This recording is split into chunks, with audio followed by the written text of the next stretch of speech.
Greetings and welcome to the latest edition of the Entheogenic Evolution Podcast. As always, I'm your host Martin, and I'm happy to have you with me today as I am joined by Victoria Wuchner, who, in addition to being one of the contributors to the facilitating 5-MeO-DMT anthology, is also the founder and president at Five, the director of education at Kaivalya Collective, and the head retreat leader at Tandava Retreats. And she joined me the other week to discuss her own entry into the world of 5-MeO-DMT, her emphasis on proper training and facilitation and integration and support, and all the work that she is doing across these different platforms of educating the public about 5-MeO-DMT and also making the experience available to others in a safe and secure environment. It was a pleasure to speak with Victoria, and I'm really happy to bring you this interview today. But of course, first, just a couple quick announcements before we get there. Would like to say thank you to James and Brooke, who have made their usual monthly contribution in support of the Entheogenic Evolution Podcast. Thank you very much, James and Brooke, for your ongoing and continued support. Also, a thank you to Peter, who made a small contribution via PayPal with the note of a tip for the tip jar. Thank you very much, Peter. It's very much appreciated. If you'd like to support this podcast, which is 100% listener supported, just go to my personal webpage at martinball.net and use the PayPal link at the top right of the page, or sign up as a patron over at Patreon with a monthly contribution at your level of support that's comfortable for you, everywhere from $1 a month up to $100 a month. And at the $100 level, that gets you a 1-hour check-in or consultation video call with me over the course of the month. And of course, a big thank you to everyone who's over there at Patreon. And I've had a few people sign up over the recent weeks at the top tier level to get that monthly 1-hour check-in. I really appreciate your support. Couldn't do it without you guys. Thank you so much. Deeply appreciated. Just a quick note about the interview with Victoria. We did have a few audio transmission issues. There are a couple audio glitches over the course of the interview, but I didn't want to stop Victoria because she was definitely on a roll with everything that she was sharing. So we've got those in the interview. So just know that they're there. It's not you. It's not on your end. It was on our end. Just had some spotty internet transmission while we were recording. But other than that, it's a great interview. I think you'll really enjoy it. And of course, the full book of Facilitating 5-MeO-DMT is available. It's out there in paperback and in ebook, and you can find Victoria's contribution in there. And coming up in the coming weeks on the podcast, of course, I will be sharing more from the audiobook to the Entheological Paradigm 2021 edition. Of course, all of my audiobooks are available over at Audible, at Amazon, and the iBook store. And in between those selections from the Entheological Paradigm, I've got, oh my goodness, I've got Sean Manceau, I've got Ray from Soiree, I've got Kat from Medicine People. I've got lots of great interviews that are already in the bank and just waiting to be released. So they'll be coming out over the coming weeks, kind of wrapping up the summer here at the Entheogenic Evolution Podcast. Anyway, that's enough announcements. Let's go ahead and get into the interview with Victoria. And of course, I'll put some of my music at the end. You can always find my music out there where music is available on the internet, and also at martinball.bandcamp.com. And as always, I'm available for 30, 60, and 90-minute consultations to help you integrate your entheogenic experience, specializing but not limited to 5-MeO-DMT. You can find out more at non-dual-entheogenicintegration.com. Okay, here's the conversation with Victoria. Please enjoy. See you next week here on the Entheogenic Evolution Podcast. Okay, well, my guest this week, finally here on the Entheogenic Evolution Podcast is Victoria Wuchner, and I just want to say whoosh because I like that. I hope that's not insulting, but I love it. Oh, great. Victoria is I'll just read through her various titles that she is currently carrying. She is founder and president at Five, F-I-V-E, director of education at Kaivalya Collective, and head retreat leader at Tandava Retreats. And And most important of all, she's one of the contributors to the Facilitating 5-MeO DMT anthology book, along with her partner Joelle. And of course, that's a joke.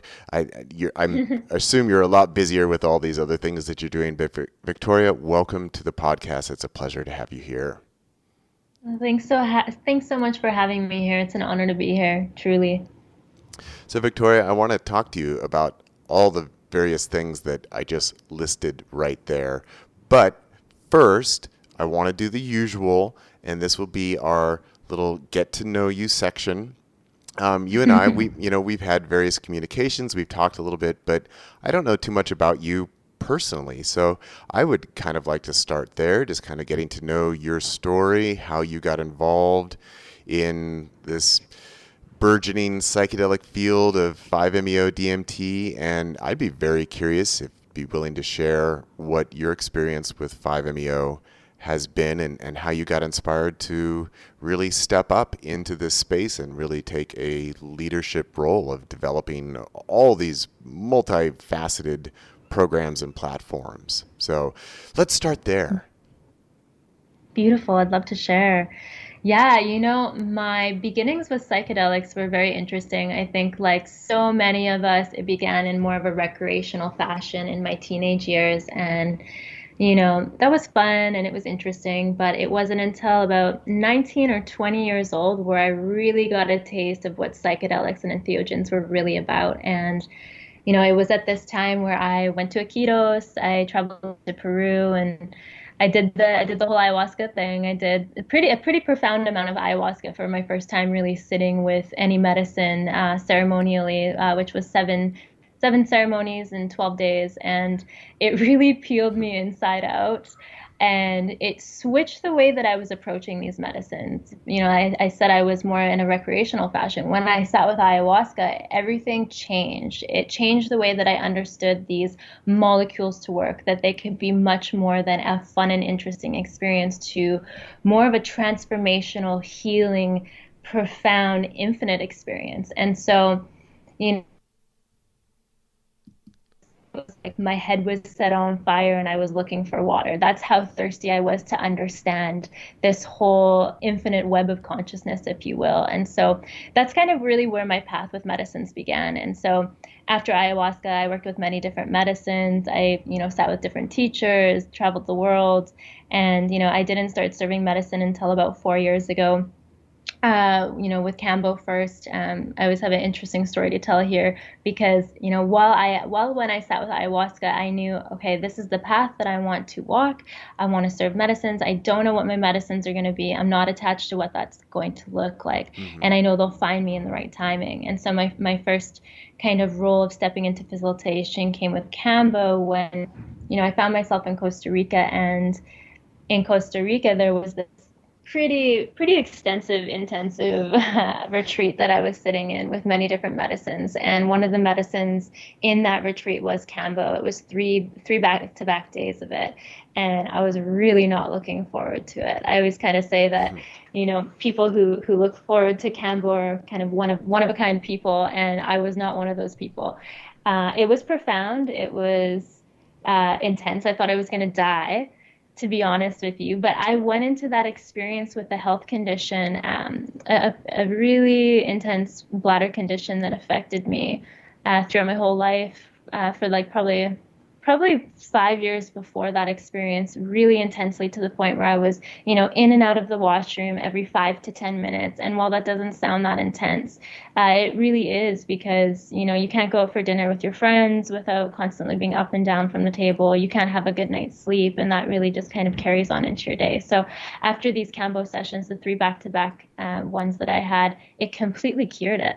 And I was like, my jaw was dropped really to the floor, and I decided I want to learn everything about this medicine. I want to serve it. And so that's what I did, is I really just kind of started studying from different people. I studied with the IAKP, started serving it. And then just after that, actually, I think it was at that same retreat that I sat with Five for the first time. And it was really crazy, because stepping into my 5-MeO experience, like so many of us, we are trying to figure out who we are. We're trying to figure out what the point of this existence is. And, for myself, it kind of felt at that time in my life where I was almost like on this hamster wheel, and these psychedelics were giving me a taste and understanding into different dimensions of myself, but I wasn't getting the full picture. I wasn't getting the full understanding. And in this 5-MeO experience, I got to really experience the full magnitude of unconditional love, which is not something I ever experienced in my experience of life. And previous and prior to that, I had dealt with depression a lot, specifically in my younger years, around 13. And, I think because it was such a profound depression that I experienced, it kind of popped up at different times in my life, kind of asking me to address it and to look at the shadows coming up. And I didn't have the tools to do that.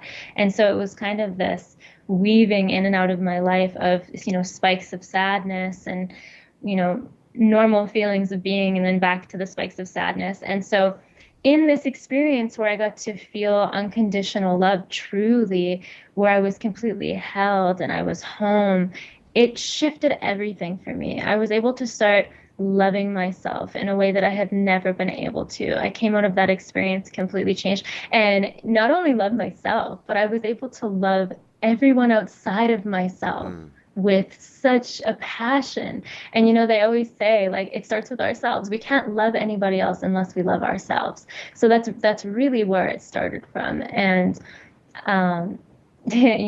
why I started wanting to work with 5-MeO is because it really did change me, in the way of, like, have you seen those pictures of the James Webb Telescope pictures yet? Yes. Yeah. Okay, they're phenomenal. And so just getting to see that macrocosmic view of what's really out there, I kind of liken that to the 5-MeO experience. Normally we're in a very microcosmic view. We only get to have our understanding of our own individual experience, of the suffering that's in our experience, and this separation that all of us feel because we're having individual experiences.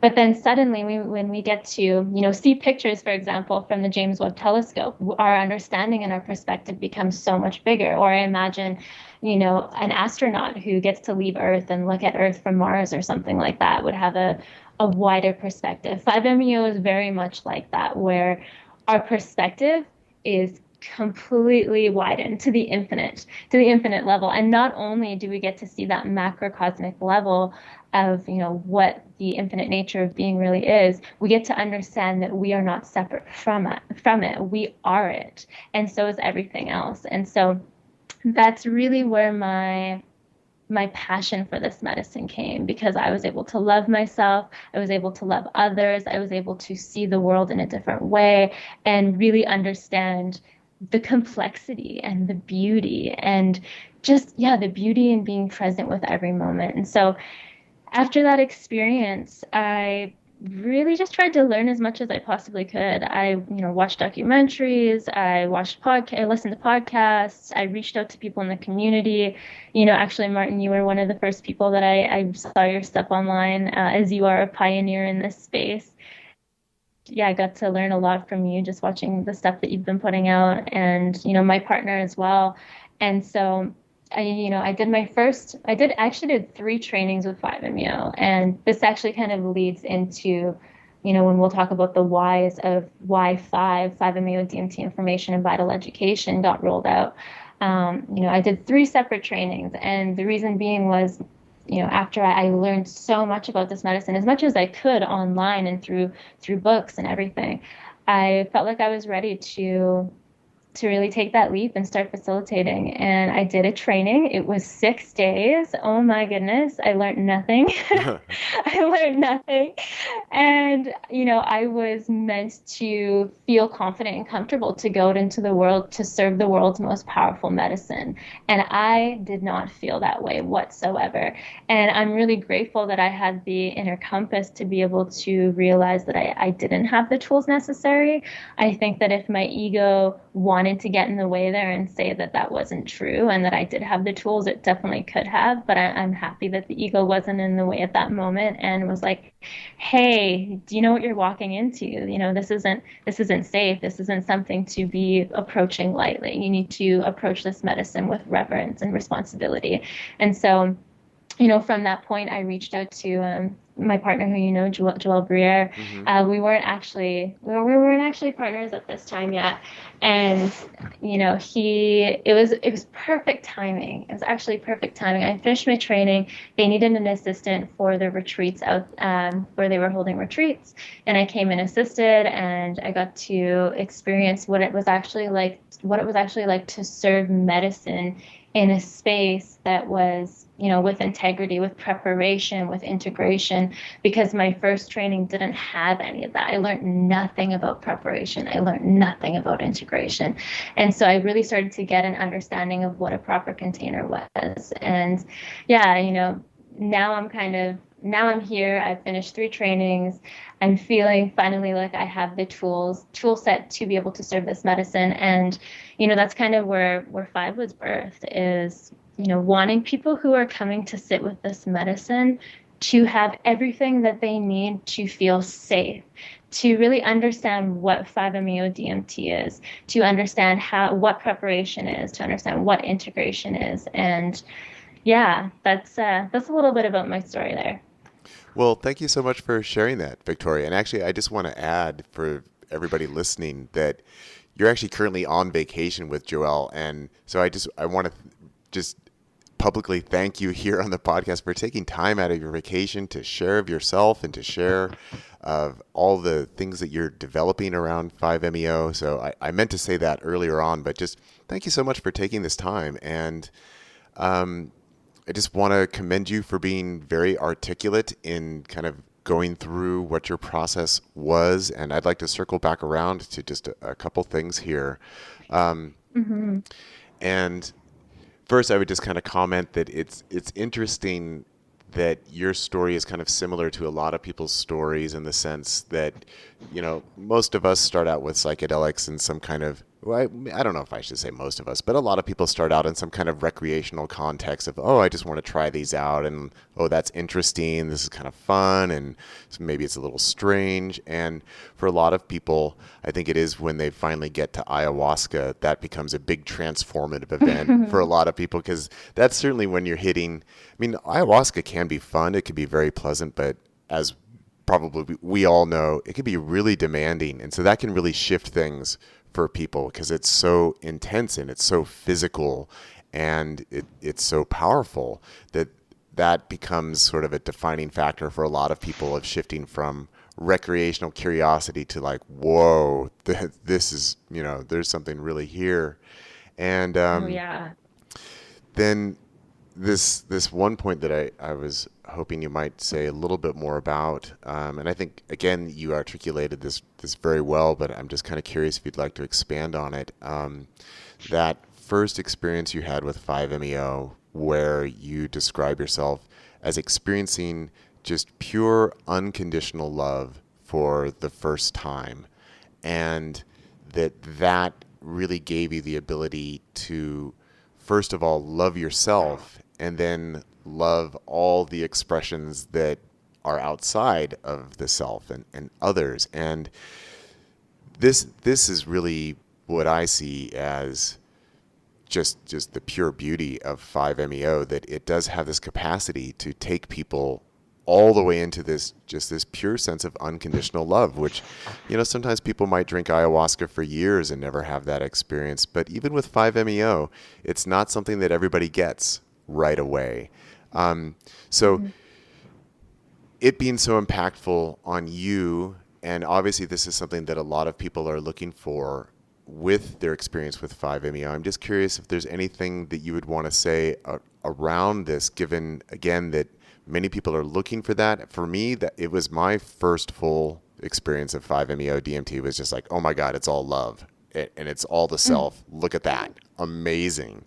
But I hadn't suffered from depression or any kind of self-loathing. You know, this was just so it didn't hit me in quite the same way because I hadn't been through some of these darker aspects that you've described. But given that everybody wants this, but not everybody gets there, at least not right away, sometimes it takes a bit of work. I'm just wondering if there's more that you would want to say about sort of the hopes and ambitions that people might have around this experience of unconditional love.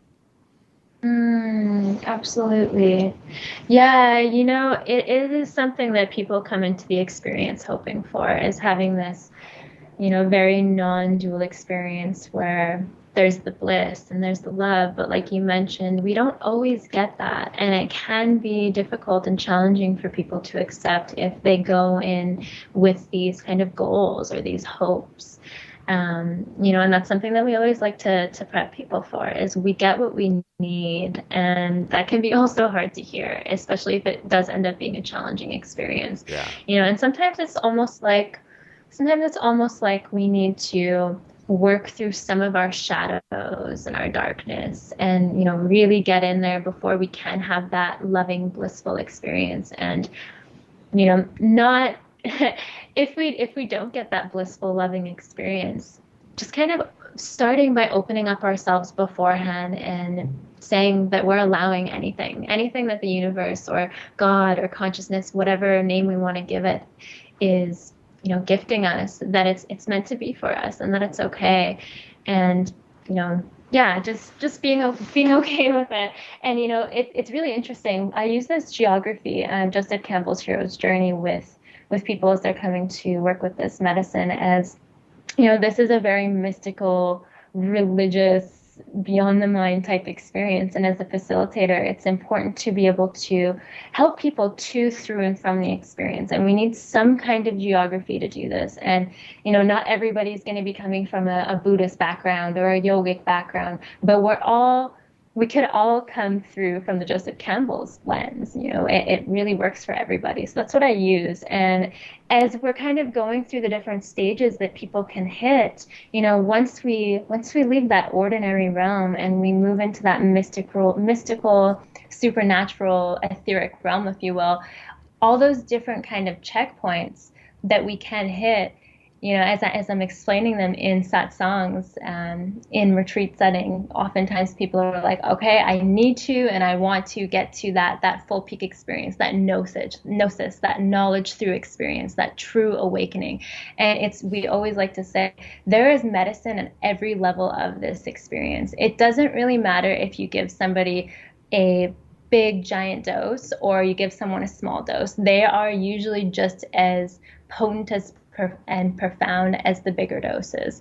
And, a lot of the times we can get a lot more work done in the smaller doses as well, because we are still present of self in the smaller doses, but we are still tuned in and tapped into that mystical realm. So even though we may want to find ourselves in this blissful state, sometimes what we need is to, just really get into the shadows and do the work and allow the medicine to move a catharsis through us, to allow us to get into deeper levels of ourselves so that one day we can experience that love and be open to it when the time is right. Yeah. Boy, and I'm just listening to you here and thinking like, wow, if we had done this interview before the Facilitating 5-MeO book came out, I really would have asked you like, oh, can I transcribe this and put this in the book, because this is so great. But just something I want to touch on here is that your contribution in the book is titled "On the Responsibilities of Those Serving 5-MeO," and I think that you present kind of an interesting perspective on this, in the sense that you did this 6-day training and then came out of that feeling like, wow, I am not prepared to serve this at all. And this is something that kind of comes up sometimes here on the podcast, in the sense of people getting negative examples, going through some kind of training or some kind of retreat and then coming out of that feeling like, okay, that's definitely not the way I want to do it, or I feel that has not prepared me. And I think that that's a really valuable experience, in that, sometimes people might say, well, you have to go out and get training, or they might say, just a few days training, that's not enough, but they might not actually have the experience, but you're coming from a place of actually having done this. So I'm curious if you could talk a little bit more about because this is something that's a little bit kind of prevalent now, the idea of having just a weekend training or maybe just a week, and now suddenly the idea that you're now qualified. So if you maybe you could tell us a little bit more about that experience, and like you mentioned that it didn't really focus on preparation, didn't really focus on integration, but maybe if you could expand on that a little bit more, and tell us what you really felt was lacking. And it's not that we need to be criticizing anyone or the people running the programs, but just what you personally felt, where you still needed training, still needed support, still needed education, and how that has inspired pretty much everything that you're doing afterwards. And then we can get into all of these other areas of your work.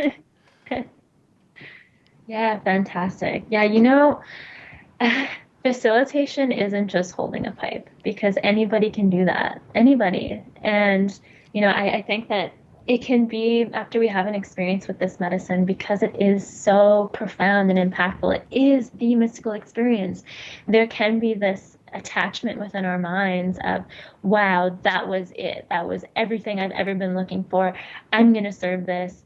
And that's that. And, there's no problem with having this feeling within our hearts that we want to serve it, but we with how we are approaching this work and this medicine, because it's not just something that we can walk into and say, yay, like I'm a facilitator or a shaman. This is people's lives. This is people's, their hearts and their souls and their traumas that they're coming to the table with. And, just to kind of preface, now that the psychedelic renaissance is among us, the demographic and people that we're seeing coming to work with this medicine has drastically shifted. It was mostly spiritual seekers, I would say, when I first started working with this medicine. And now it's mostly people suffering. It's mostly people with like treatment-resistant depression. And that is a huge responsibility for someone to do a 2-day or 6-day or 2-week training and then step up to the plate with somebody who has, encountered things like, incest growing up and, deaths in the family, suicides and things like that. So we're dealing with a lot here, and we need to really be mindful of the tool sets that we're walking into this with and how much work we're doing within ourselves, because we can't serve this medicine unless we really understand it. And this is a medicine that can't be understood. So we need to do our best to not just hold a pipe for somebody, but to give them everything they need, like I said, to get us to, through, and from the experience. That means, psychologically and medically screening someone first. And that's something that I did not get in my first training. The training finished and I asked, I'm like, there's got to be contraindications with this medicine. What are they? Oh, just do the same thing you do with Kambo, she said to me. And I'm like, that is not a sufficient answer for me. Yeah. I am probably going to kill somebody if that's what I do. And so that was a big alarm flag for me. I asked about preparation, and, she said, have a phone call and just feel into your intuition if this is right for this person, and really just be a gatekeeper. If you don't want the person to sit with medicine, you don't feel it's right in your heart, just don't. And that also was a red alarm bell for me. That didn't make any sense to me. So, the way that we prepare now is, there's a psychological and medical screening form just to make sure the person is safe. We work with salivary swabs as well, just to give us some extra insurance to make sure that people are well. And what those really do is, before somebody comes to sit with us in medicine, this salivary swab gets mailed to your house. You swab your mouth, you send it back to the lab, and this lab can let us know if you have a propensity towards serotonin syndrome, which will give us the information we need to know if this person, needs less medicine or more medicine. It also lets us know if somebody's close to a psychotic break, which is extremely helpful. And so, that's a really big, important part of preparation there. And then also really getting to know the person, because this medicine, the most important thing is to feel safe, enough to surrender to the experience. Because if you do not feel safe to surrender to the experience, what can happen is it can become challenging, because the mind says in the experience, I'm dying. And if the mind actually thinks it's dying, the mind will start to fight the experience with everything it has because it wants to survive. And then, what can happen is it can become extremely dynamic. We see experiences like exorcisms, which we don't really see with our participants. I would say it's very minimal, maybe 5% of people get dynamic, and we think and we feel that this has to do with preparation. So there's multiple calls beforehand with the peoples, just to kind of feel into the processes, feel into what kind of relationship people have with control. If somebody, for example, has an intense relationship, for example, with OCD or something like that, and this might be a challenging experience because these are types of people who have a difficulty letting go of control. Maybe somebody who has an aversion to spirituality, that might be a challenging experience. So we really need to get into why that aversion is there and if this is the right medicine for them. So that's kind of preparation. Integration, that is the key to making this stick. So with 5-MeO-DMT, we always like to let people know integration is one of the most important facets to this medicine because, with other psychedelics and other experiences, there's still an I present within the self.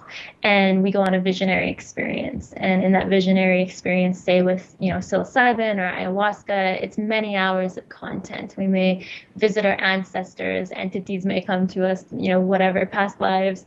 And so we have a lot of content to work with in the integration process, a lot of things to think about, which makes the integration process a lot easier. With 5-MeO-DMT, because we are not of self, especially in that peak experience, there's not a lot of content to bring back.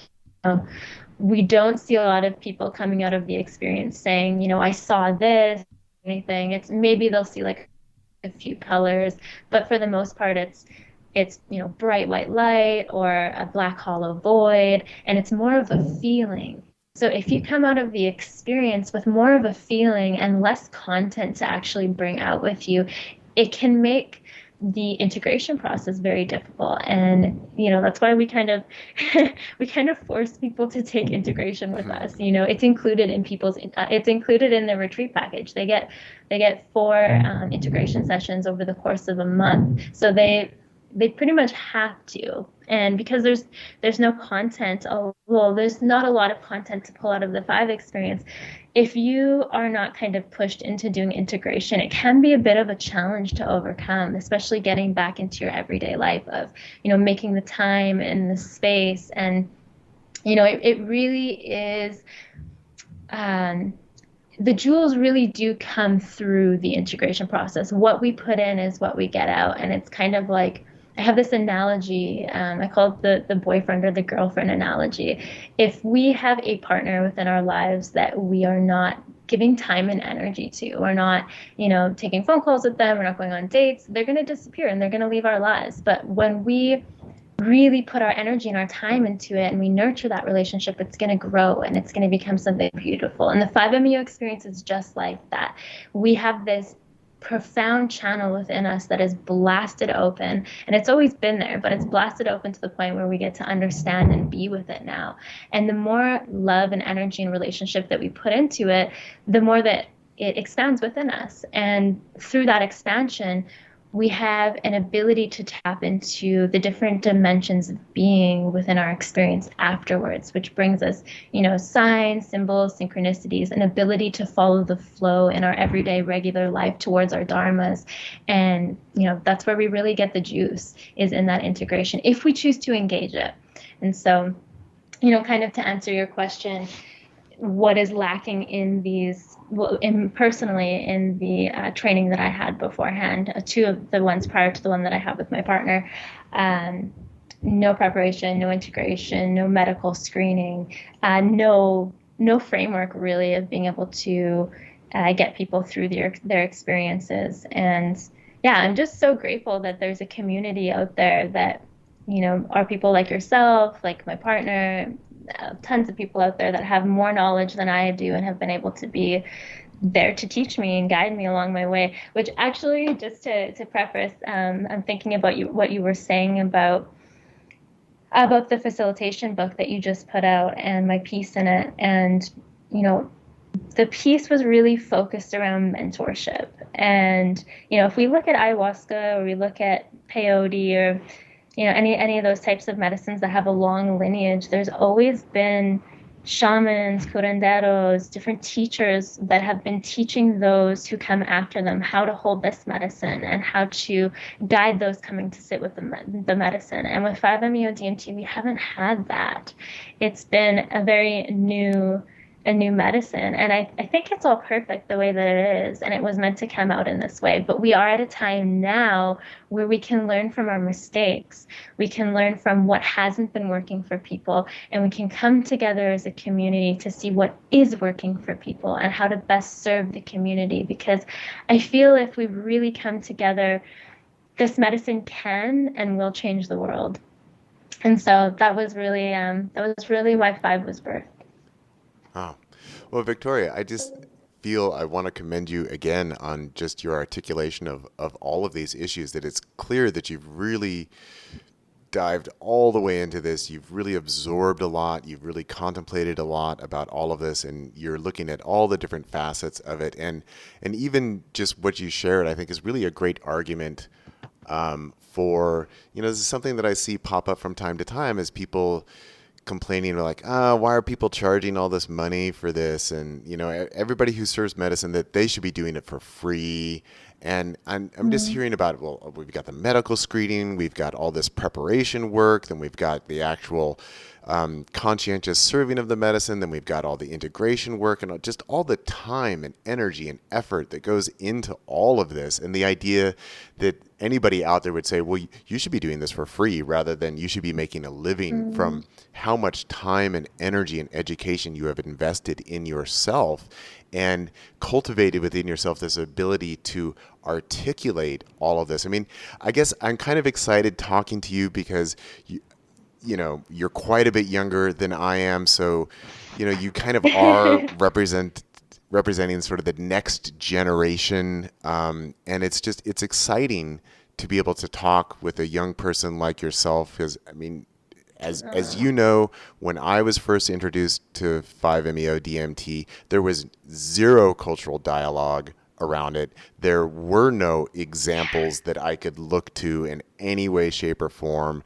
And nobody was even talking about it. So it was so brand new. And now that this has been cultivated over the past 15 years or so, and there's so much more interest and knowledge and conversation around it, that to have someone like yourself who is clearly hitting all the important points and articulating it all so well, it's exciting for me to be able, it gives me the feeling of, in a sense, kind of trust that, okay, I can really trust the next generation who is going to be building on this, that it's going in a good way. And so it fills my heart with joy and satisfaction just to have this conversation with you. So it's... Thank you for saying Yeah. that, brother. That feels really good. I really appreciate hearing that from you, especially, you're somebody that I've looked up to in the space for so long. So thank you. Thank you. Thank you. Yeah. So, wow. Let's get into all the different facets now. So I think we've got the background, we've got the context. So we have these different elements now of the Cavalia Collective. We've got the 5 education website. We've got the Tandava retreats. I'm just curious, what's the timeline for all of these? You seem like you're a pretty dynamic, pretty active person. So was it like, oh, let's develop all of these at once, or what came first? How did these dominoes fall and set up within your own personal timeline of jumping into this world with so much passion and also integrity? Like, where did you start then? Yeah, so Cavalia Collective is an umbrella company, and that was started by my partner, Joel Briere. And his baby was really retreats. Before I even was working with this medicine, he was working with it. And he'd been working with retreats a lot, started doing retreats all over the world, and developed Tandava retreats. And, so that was really his baby. And I got lucky enough to step into that with him. And, my brainchild that came afterwards was 5. So while him and I were hosting retreats together and really getting into the good work, I I was having a lot of interesting experiences coming up for me with five, and how it all kind of started was a lot of different friends, a lot of different sisters and brothers coming to me with experiences that were not serving the public or the collective, if you will. And I really wanted to do something about it, but I didn't know how. I didn't know what could be done. And so, these experiences were just coming in and out of my field. And it wasn't until, I think it all happened in 1 week. I think three people reached out to me, and one person was saying that they had been served, and the person who had been served was contemplating suicide because their experience was so big and they had no one there to kind of support that person. These pieces were falling for them. Another sister connected with me, and she had this facilitator who had never, I don't know if I want to call him a facilitator, because it was a friend of hers who had started facilitating, who had never sat with the medicine. And her reasoning was that she had access to the medicine, and she knew that she could make good money from the medicine, so she was going to start serving it. And this sister of mine, she's like, I'm gonna go sit with this woman. Do you think it's a good idea? And I was like, absolutely not. I definitely don't think that's a good idea. Do you mind putting me in touch with her? I would love to have a conversation with her and just, talk about this medicine and, some of the crazy things that I've seen and heard in the space. And so my partner and I had a conversation for about an hour and a half with this girl, and kind of explained the things that we've seen. And it broke my heart, because even though we were sharing all of these deep things, dangers and experiences that we've had, that we've heard of, she didn't hear any of it.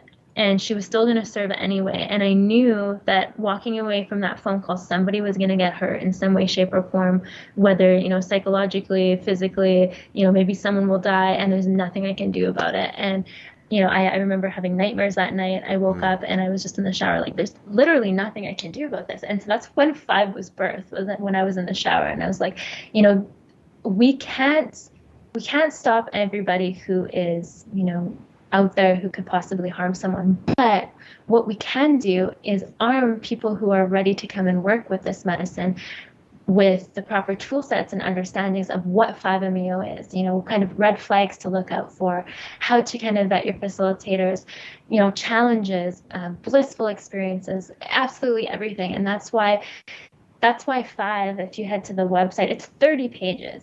It's 30 pages of everything and anything you could ever need to know about 5-MeO.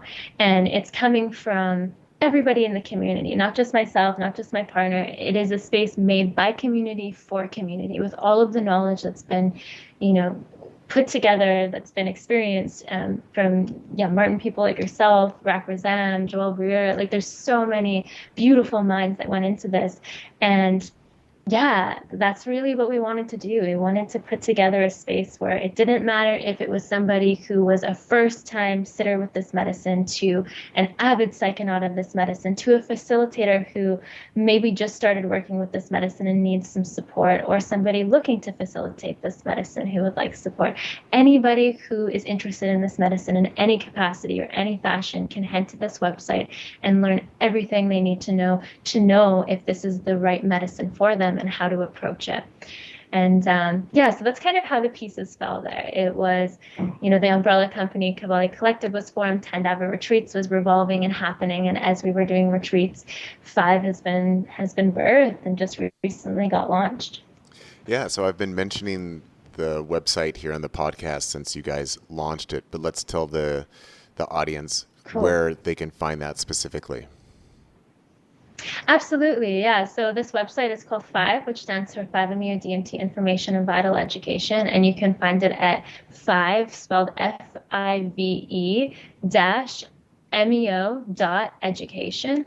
And, like I said, this is really just a resource hub for community by community for anybody interested in 5-MeO DMT. And, this is actually an open call for anybody in the community who would like to participate in any way, shape, or form on the platform. If you have any resources that you feel would be of benefit to the community, we would love to share them. If you're a facilitator operating in spaces where not illegal, we would love to vet you and to host you. If you're a retreat center, if you have essays, if you have books, podcasts, anything that you feel would be a good kind of contribution to the community, this space is open. And yeah, we just really look forward to seeing what Five can do for people, and really hoping that it ushers in a really powerful harm reduction in the space. Yeah, well, it sounds like kind of moving forward that if you guys maintain this website, that it might become like the world's repository of information around 5MEO. It sounds like it really has the potential to be kind of a central hub, covering so many different aspects, and sounds like it is built specifically for a very broad audience, from people who are just looking to get information, people who are curious, people who are looking for facilitating, looking for retreats, places where people can share their knowledge, share their wisdom, share their experiences, share their resources, and bring it all together in one convenient location. I mean, this is what I love about the modern world and the internet, that there's a lot that's screwy on the internet, but it really is fantastic where we can actually bring in the the entire world in a sense and coalesce this information together. I mean, it's just, there's so much potential there for collaboration and for education that it's exciting. And just, you guys are just pioneers in putting this together. So congratulations. How many hours did it take to, and maybe you don't even know, probably just months and days, of work to put A this year and a together, but half. it's a big responsibility. Yeah. It took a year and a half, and a lot of full days in that year and a half. So, but it was all worth it, and I'm super excited about it. And yeah, thank you so much for saying that. Yeah. I'm curious, are you like keeping track of metrics? Are you looking at like how often it's being visited? This is something that I personally, I don't ever do. When I go and I upload my podcast every week, that I automatically like get the numbers and see what my ranking is and how many plays, so I can't avoid that. But other than that, I'm not the kind of person that kind of like digs into like how many people have visited my website today or anything like that. So I just kind of fly by night in that sense. But I'm curious, are you guys keeping track of that? Are you looking at that? Do you have any idea, or are you like me and just like, okay, well, I put it out there and whatever happens happens? I'm just curious. I- I'm totally like you. Yeah, whatever happens, happens. It's out there for people. We do have on the main page, so it's actually hosted by WordPress, and on the main page, when you log in, it actually gives you your metrics. So I have seen them Hmm. without needing to look for them. And some days there's like 500 people on the website, and it's Wow. crazy. I can't believe that. Yeah. Wow. Well, that is definitely impressive. Well, I hope it brings people to a well-educated place, and I think this is something that we are very much in alignment on. That ever since I first encountered 5MEO, that my first, rather than oh, I want to serve this to everyone, was I want to tell everyone about this, and I want to educate people about what this is and what the potentials are, and also what the pitfalls are, and just why this is so unique. So I very much took on this role of, I'm going to educate people. Mm. I'm going to tell people about it. And that I think that with 5MEO, I think with all psychedelics, I think that having prior education is important. I think there can be a value to, oh, I want to go in kind of a tabula rasa. I don't want to know anything, so that I'm not preconditioned by any prior information. But especially when it comes to 5MEO, I mean, it's just so monumental that my position has always been, that's the wrong way to approach it. That please have some Mm. kind of understanding of what you're potentially getting into, for all the reasons that you talk about, that it can be destabilizing. It is monumental. There's not a lot of content. It's a lot of feeling. It's a lot of energy. And being able to integrate that and make sense of that can be very, very challenging. And especially when we see issues of like reactivations and things like that, that Yeah. when people if they don't know about that ahead of time, then when it starts happening to them, they're even more terrified. And so this is where it's just like, look, just let's have some Yeah. basic education around this. And then also the idea of preparation and integration, these two very important elements that I think are really being emphasized now, I think is just very, very significant around any kind of work in the psychedelic space, but so much so with 5-MeO, because it's just so incredibly monumental. And I know that there are still listeners to this podcast that they've never had a chance to experience it themselves, but I'll leave it up to you whether you would agree with me or not. But I would just say, look, if you haven't experienced this, you really, literally do not have a clue. You have no idea what we're really talking about. And once you've had the experience, then it's like, okay, I understand what these words are referencing. But prior to the experience, we're just giving words. And so we can't really understand it. And even, oh my God, like you mentioned that this woman serving it without having even experienced it herself. I mean, that's just, it's unfathomable. Yeah. I just, it's just Yeah. it's I not the know. way to go about it. Yeah, yeah, absolutely not. It's some big medicine and we really need to approach it responsibly. And yeah, you really said it, that word destabilizing. It can be destabilizing. You know, while we hear about all of these beautiful, blissful, transformational experiences that people have, you know, there can be extremely destabilizing experiences. So it's really important to understand that this medicine can take us there, especially, you know, especially if it gets challenging in the experience and a lot of stuff comes up. We always kind of liken it to, you know, throwing the hand grenade into the lake of the subconscious mind, and all these things that got suppressed and really stuffed down all of our lives are starting to come up to be looked at, because we have a new perspective and understanding of looking at it and different tools to work with it. So if we're in our integration process and we're choosing, you know, not to integrate and these things are coming up, can be extremely destabilizing. Or, you know, another thing to kind of mention, we call it the falling away, where we have an experience with 5-MeO DMT, and it is that God frequency, if you want to call it that. And even though we come off of the mat from the experience and we go back into our everyday regular life, we are still vibrating at that frequency. There is something inherently changed within us.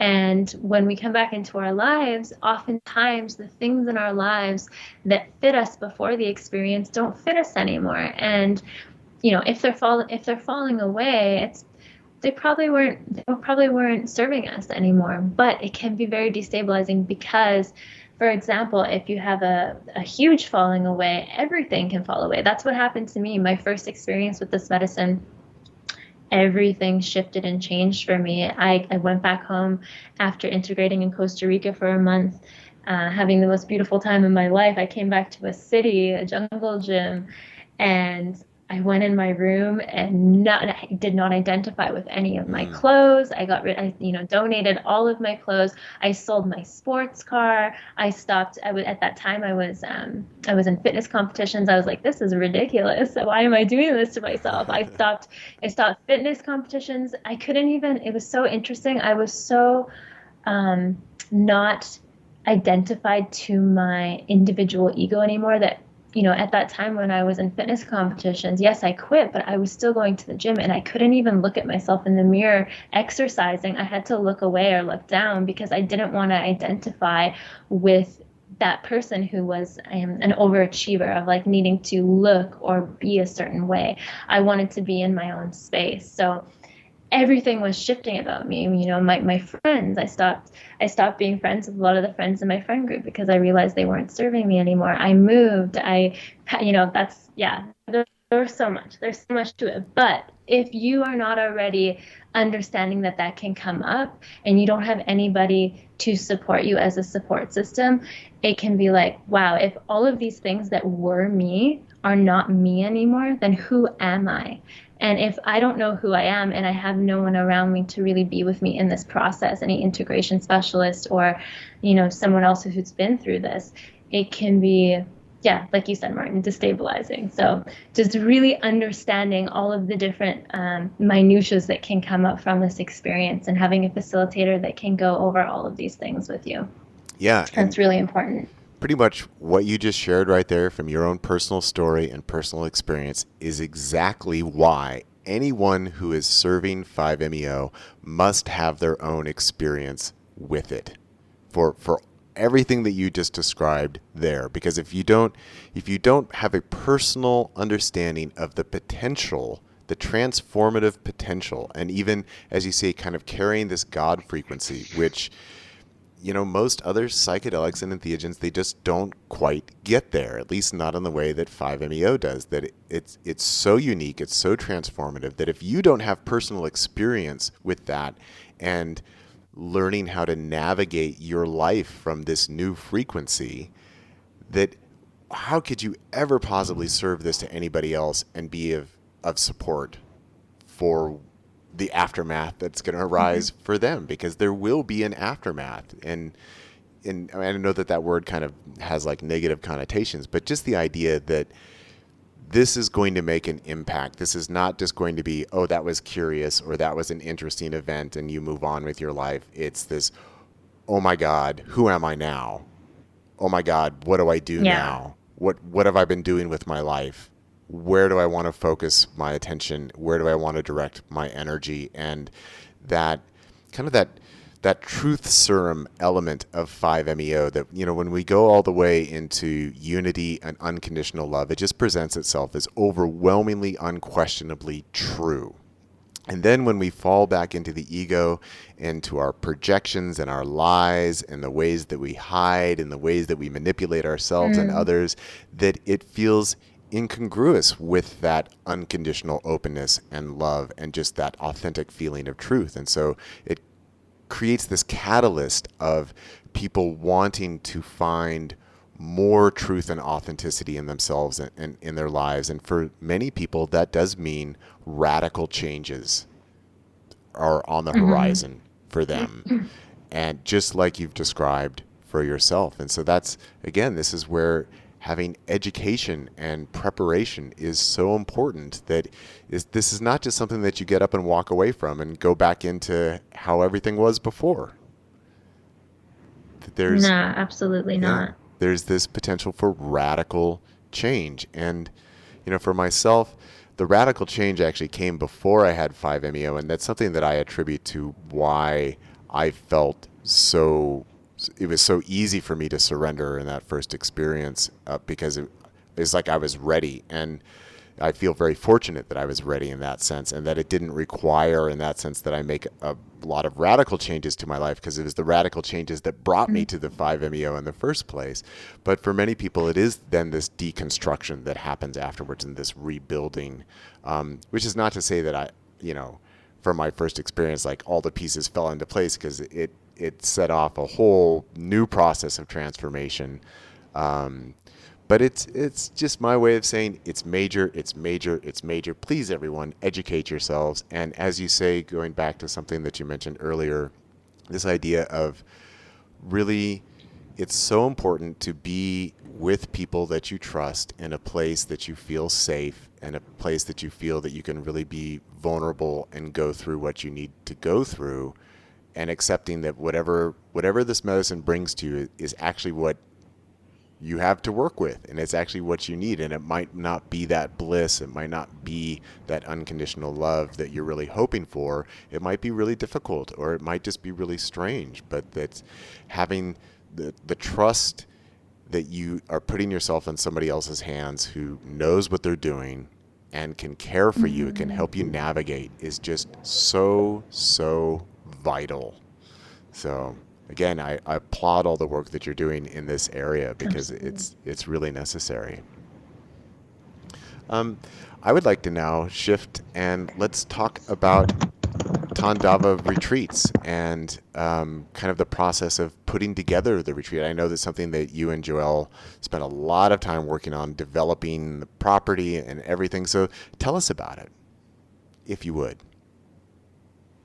Yeah. Yeah, absolutely. Are you wanting to know more about the process for a participant or just the center itself? Well, let's just start with the center itself and the process of putting that together, and then we can talk about how people can participate. But I want to hear about the retreat first. Yeah. Absolutely. Yeah, when we first came to Mexico, we were living in this little villa and we were just doing privates. We'd have people coming for their retreats, but it'd just be one person at a time and really focusing on that individualized container. And things started to get more busy and we needed more space, so we found a space that was perfect. And it was such a beautiful find when we did find it, because this space, when we walked onto the property, it had a chapel. So the space used to be used for the divine union of marriage. People would rent it out, they'd have their whole wedding ceremony there, and the families would stay on property. And so what we ended up doing was converting the chapel to our temple space, where people are having a completely different union of another kind. Mm-hmm. And yeah, it's beautiful. We've got a beautiful temple on the property. We've got a Turkish steam sauna that we had specially constructed, full length pool, ginormous hot tub. It was actually a children's pool that we converted into a hot tub, so you can fit like 20 people in it, which is rocks. And yeah, it's a beautiful place, and it's in Tepoztlan, Mexico. So for those listening, Tepoztlan, Mexico is this beautiful little spiritual hotspot. They call it the Sedona of Mexico, and it's bold 360 degrees around this tiny town by these incredible mountains. And these mountains have so many different stories. The mountains are filled with copper. We're number 7th in the world for UFO activity, just to kind of preface the spiritual, mystical element to this town. And yeah, we have a beautiful look around the whole entire center at all these mountains, and it's just a really conducive space for healing. And so the way that we work at the center is we take anywhere from 1 to 5 people at one time for their retreats, and we do what's kind of called a private hybrid model. And so people are coming for, private medicine sessions, private neurofeedback sessions, private integration sessions, but we still want people to get that group feel, because a lot of healing can happen within the group as well. So there's also group integration sessions, group meditation, breathwork, yoga, and group excursions into the mountains and into town for shopping trips and stuff like that. But we find it to just be a really powerful way with working with people, especially people who, like we said, are coming from traumatic backgrounds, treatment-resistant depression. Getting to have that one-on-one experience with facilitator and participant, and getting really deep into the process, but then still having the support of the group around them. And yeah, it's been a really great way to work with people. Yeah, and has the Bridging Heaven event, has that taken place already? Or is that coming up? Yeah. So yeah, just to kind of let everybody know. So we have what I would just describe, these retreats. They're reoccurring. They happen every single month, but we do have special retreats that we host throughout the year, annually or biannually. And like Martin was just saying, we just had the Bridging Heavens one, which was with Joel Briere, Rap Razam, Quilly, and Eugene. And it was amazing. There was such a beautiful collection of souls that came, and I believe they're going to be doing it. So keep your eyes peeled on the Tandava website if you are curious about going in for some deep meditation and silence with this beautiful molecule. We also have special retreats like women's retreats. We just did a women's retreat last month. It was beautiful. We're going to be doing Tantra women's retreats, and yeah, there's a whole kind of list of special retreats that we have on the horizon. So keep your eyes peeled on the site there. Yeah, and what's the website for that again? Tandava.com, or sorry, TandavaRetreats.com. Okay, so TANDAVA, is that correct? Yeah. Okay, TandavaRetreats.com. Wow. Exactly. Well, we've really covered a lot of territory here. So if you don't mind me asking, how's vacation going? How is it giving yourself some time? And Joelle, both of you guys, giving yourselves some much needed rest, recreation, relaxation. How's that going for you guys? Feels so good. It feels so good. Yeah, we have a beautiful ocean. I'm actually looking at the ocean right now, and there's a palm tree swaying in the wind, and it's just, yeah, it's beautiful. You know, holding these retreats are our favorite thing in the world to do because, like I said, we really feel that this medicine can change the world. But it is also, as you know, Martin, so important for us to fill our own cups up, especially if we're, you know, really being there for people because compassion fatigue is a real thing, and we want to always show up in the best way possible, being of service for people. So, yeah, we always got to take little vacations for ourselves and fill our cups up so we can be there for others. Yeah, yeah. It's so important that burnout is a real thing, and it's interesting, especially with 5-MeO, where there is this. It fills people with such enthusiasm and wanting to change the world and wanting to share it, and that sometimes people don't take time for themselves. Like sometimes people come out of the experience and they're like, "Oh, I love you, and I love you, and I love you, and I love you," and then sometimes I ask people, "Okay, but are you loving yourself?" Like what Yes. what you got from your own experience. They're like, okay, if you're not loving yourself and if you're just putting your love out on everybody else, that's nice for them, but you've got to take care of yourself first. That's where it really begins, and that's what gives you the Mm-hmm. resilience then to really be of service to others. But you've got to care for yourself. You got to love yourself. So sometimes you got to take vacation. Let's not work ourselves down into the ground and just you know blow out. That doesn't help anybody. Exactly. Yeah. Yeah, exactly. Well, Victoria, I do want to let you get back to your vacation. So I'm very conscious of that because you've got a beautiful ocean there. So I want to let you get back to it. But is there anything else that you'd like to, anything that I didn't ask about that you want to share about, or anything else that you'd just like to kind of recap, or what do you think? No, I just want to give gratitude to you for opening this space to me to be able to share my voice and share about the Five platform and everything we've got going on. I'm just so grateful for this podcast, and you know, this is the space where people get to hear about these experiences and really feel that divine calling from within their heart to work with this medicine. And yeah, it's a really potent space. It can really create huge transformation within the world, getting to foster that divine spark in people to work with the medicine and then change themselves from the inside by healing and loving themselves, and then, you know, creating those ripples within the world, to their families and their communities around them. So, yeah, thank you so much for just having me on this podcast and for all of the work that you've been doing too, brother. Well, it's an absolute pleasure to have you. I'm so glad that we finally made this happen, and really looking Me forward too. to when I get to send this out into the world on the podcast. But again, you've been a great spokesperson for 5-MeO, and really have spoken to how to approach all of this with integrity and care and love. And so thank you so much, Victoria. And please do give my best and give my love to Joelle. And I hope you guys enjoy the rest of your vacation and that everything continues to blossom beautifully when you get back to your retreat center. Awesome. Thank you so much, brother. I hope you have an awesome day. All right. Thanks.